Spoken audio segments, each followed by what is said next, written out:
Europe 1, ça pique, mais c'est bon. Ça pique mais c'est bon. Anne Romanoff. Orlando, je suis très ému de vous rencontrer parce qu'aujourd'hui, ça y est, ma carrière va enfin décoller. Et il était temps parce qu'encore ce matin à la boulangerie, pour acheter un croissant, j'ai dû faire un 3 fois sans frais. L'angoisse. Pourtant, je joue mon one-man show depuis 1 an et demi et les plus grands professionnels de l'humour comme Jean-François Copé ou François Hollande ont voulu me produire, mais moi j'ai toujours refusé car je cherche mon Orlando. Celui que je vais pouvoir appeler à 3h du mat parce que j'ai un peu mal à la gorge et qu'il faudra immédiatement un hélicoptère avec du thé. Vous avez déclaré à propos de Dalida qu'elle était tellement douée professionnellement qu'elle n'avait besoin de personne, qu'il fallait juste la rassurer et lui faciliter le quotidien. Tout comme moi. C'est incroyable ce qu'on a comme point commun avec votre sœur. D'ailleurs, je crois que je ne trahis pas un secret en disant qu'elle n'a pas été très heureuse en amour. De mon côté, je suis même pas célibataire, je suis carrément célib à terre. Bien à terre, hein. Je suis tellement désespéré que quand il est 5h du mat et que j'ai toujours pas pécho, ça m'arrive de faire 10 fois le tour de la boîte de nuit pour trouver une dernière démarque.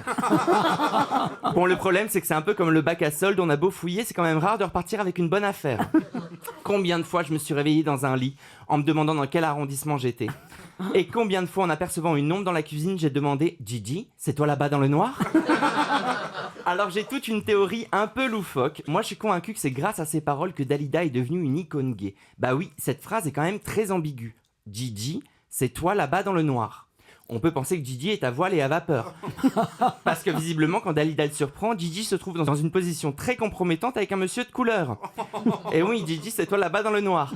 Alors évidemment, Dalida le prend mal, elle est très triste, et quand on est triste, star ou pas star, qu'est-ce qu'on fait ? On fait la fête avec ses potes, on boit 1 coupe, 2 coupes, 3 coupes, puis à un moment donné... Je suis malade.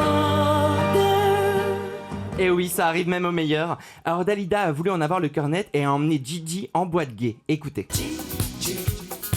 Gigi entra au paradis.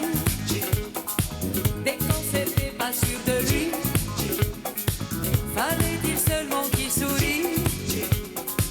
Les anges étaient tous fous de Gigi. Alors Dalida a pris ça avec beaucoup de philosophie. J'attendrai le jour et la nuit. J'attendrai toujours ton retour. Comme c'est beau. Mais l'histoire d'amour la plus passionnée que votre sœur a vécue, c'est avec Luigi Tenco. On sait qu'elle s'est finie tragiquement à San Remo. Ce soir-là, il chante la même chanson. Lui n'est pas très en forme. Dalida, elle, fait un triomphe, mais la chanson ne gagne pas. Luigi rentre dans l'hôtel et se tire une balle dans la tête, sans vouloir être irrespectueux. Autre point commun avec votre sœur. Parce que quand on m'entend chanter, beaucoup de personnes ont envie de se tirer une balle. Voire de se tirer tout court comme après cette vanne foireuse.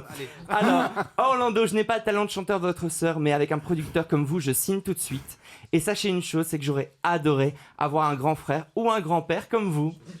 C'est très beau.